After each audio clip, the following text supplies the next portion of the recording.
In the last two talks, we explored the architecture of consciousness. We looked at the turning wheel, the upright wheel, and why the human experience occupies such a unique place within the unfolding of consciousness. But all of that naturally leads to one question, perhaps the oldest question human beings have ever asked. What happens when we die? Today, I'd like to approach that question from everything we've explored together. Not through belief, not through religion, not through certainty, but through observation. Because throughout this series, one distinction has quietly appeared again and again. There is the life created by the thinking mind, and there is the awareness that quietly witnesses it. Only one of them belongs entirely to this particular lifetime.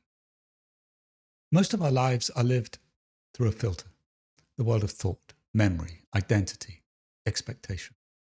The stories we tell ourselves, the person we believe ourselves to be. It is through this filter that we experience success and failure, pleasure and disappointment, hope and fear. It is also through this filter that we experience most of our suffering. But while all of that has been taking place, something else has also been quietly unfolding. Life itself. And as life unfolds, the filter gradually falls. It doesn't fall because we become wiser. It doesn't fall because we become more spiritual. It simply falls because that is what life does. As the filter falls, it gradually loses its capacity to distort the light. The light has always been there. Only the filter has been changing. Yet beneath that filtered experience, something quieter has always been present. The observer, the awareness that has watched every thought, every emotion, every stage of your life. The awareness that was present when you were a child. The same awareness that is present now. Your thoughts have changed. Your body has changed. Your personality has matured. Your relationships, your ambitions, your understanding of life have all continued to evolve. But the simple experience of being aware has remained remarkably constant. That observation has always fascinated me because it suggests that awareness itself does not age in the way the body ages. It simply witnesses. Throughout these talks, we've explored the difference between the filtered and the unfiltered, between the story and the one aware of the story. That distinction becomes particularly important when we begin asking what survives death. Because if we mistake ourselves for the story, then death appears to be the end of everything. But if we begin to recognize ourselves as the awareness within which the story unfolds, an entirely different possibility appears. Not as proof, not as certainty, but as a quiet and remarkably consistent observation. The body belongs to the physical world. The personality belongs to this particular life. The story belongs to this particular experience. But awareness appears to belong to something deeper, something that has quietly witnessed every moment without ever becoming the moment itself. That observation doesn't answer every question, but it changes the question. Instead of asking what happens to me when I die, perhaps we begin asking, what is this awareness that has been watching my life all along? And once we begin asking that question, the ideas of awakening, continuity, and reincarnation begin to look very different, not as beliefs, but as the natural continuation of everything we have already explored. If awareness is more fundamental than the story the mind creates, then another question naturally appears. Why would consciousness return at all? Why reincarnation? For me, the answer isn't found in belief. It is found in observation. Throughout our lives, we can watch two movements taking place. The first belongs to the mind. The second belongs to awareness. The mind gathers experiences. It forms memories, attachment, preferences, fears, identity. Awareness simply watches. It observes without becoming what it observes. Earlier in this series, we explored the difference between real suffering and imagined suffering. Real suffering belongs to the body. Imagined suffering belongs to the stories the mind creates. That distinction now becomes deeply important. Whether suffering arises through the body or through the stories the mind creates, it presents the same choice. The thinking mind can identify with it, allow it to become part of the story, or we can remain present, meeting the experience without becoming the experience. When the thinking mind identifies, the self becomes stronger, the story becomes heavier. But when we remain present, something very different happens. The body may still experience pain, life may still become difficult, yet awareness remains free. And in that freedom, the possibility quietly appears for self to be displaced from the center. That is the beginning of enlightenment. Perhaps this is one of the deepest purposes of the human experience. Not to avoid suffering, not to seek suffering, but to discover how we meet it. Because every movement offers the same invitation. Will I strengthen the story of myself, or will I quietly allow selflessness to take its place? When I look around, I see remarkable differences between people. Some seem naturally peaceful. Others spend a lifetime caught in the same patterns. Some forgive easily. Others remain imprisoned by old wounds. Some seem born with extraordinary compassion. Others struggle simply to trust.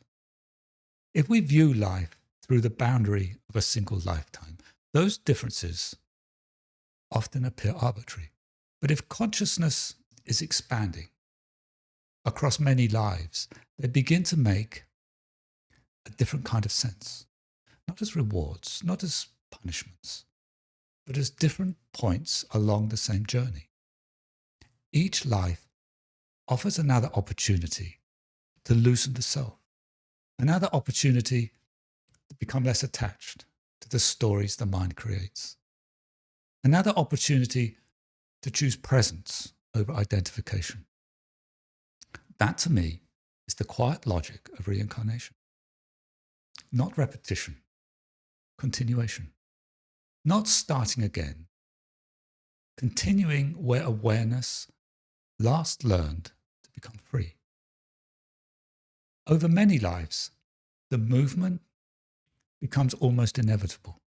Self gradually loosens, peace deepens, compassion grows, intuition becomes clearer, absolute consciousness expands until eventually the self no longer occupies the center of experience.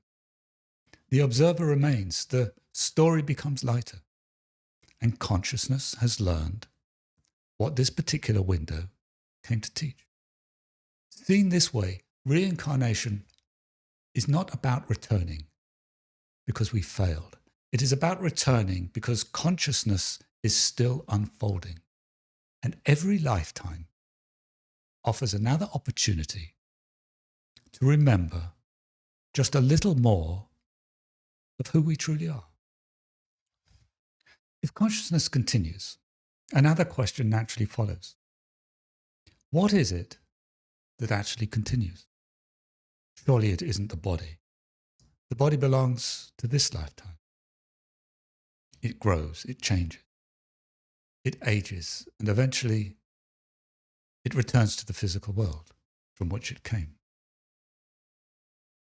Nor do I believe it is the story, our memories, our achievements, our disappointments, our successes, these belong to this particular life.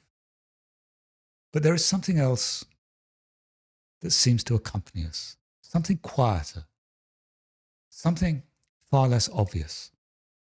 I think of it as the vessel. Each of us enters life with a unique way of expressing consciousness. Some of us are naturally gentle, others courageous. Some are curious, others cautious. Some are deeply reflective, others naturally expressive. None of these qualities make us better or worse. They simply shape how consciousness moves through this particular life. The vessel remains, but what fills the vessel changes. Imagine the vessel half full. The filled half is the self, the stories, the attachments, the identities, the fears, the need to become someone. The empty half is selflessness, the quiet openness through which compassion, forgiveness, presence, and love can naturally flow. Throughout every lifetime, we are constantly making a choice. Do we fill the vessel with more self, or do we empty it, making room for selflessness? This, I believe, is the deepest movement of awakening. Not destroying personality, not becoming someone different, but allowing self to be displaced from the center. The vessel remains. Our personality remains. It continues to shape how consciousness expresses itself. But our attachment to the vessel gradually dissolves. Perhaps this is why the wisest people often seem so ordinary. Their personalities remain. They laugh, they cry, they enjoy life. But the need to defend the personality is quietly dissolved. The vessel is still there. Only the identification has faded. And perhaps this is what continues. Not the story, not the roles, not the accomplishments, but the expanding capacity of consciousness to express itself through an ever lighter vessel. When the body finally reaches the end of its journey, the vessel has completed everything this life could offer. The stories fall away. The body returns to the earth. But the expansion of consciousness remains, carrying forward not the memories of who we believed ourselves to be, but the quiet expansion born through every act of genuine selflessness. And perhaps that is why death has always felt like such a mystery, because we instinctively fear losing the story. Yet the deepest part of us has never been the story. It has always been the awareness quietly witnessing it. Perhaps that is why the great spiritual traditions have spoken less about death and more about awakening, because awakening prepares us not for dying, but for allowing self to give way to selflessness. If the story ends but awareness remains, then death is not the opposite of life. It is simply the moment when one chapter closes and consciousness continues its journey, not as the person we imagined ourselves to be, but as the expanding consciousness that has been quietly growing through every act of genuine selflessness.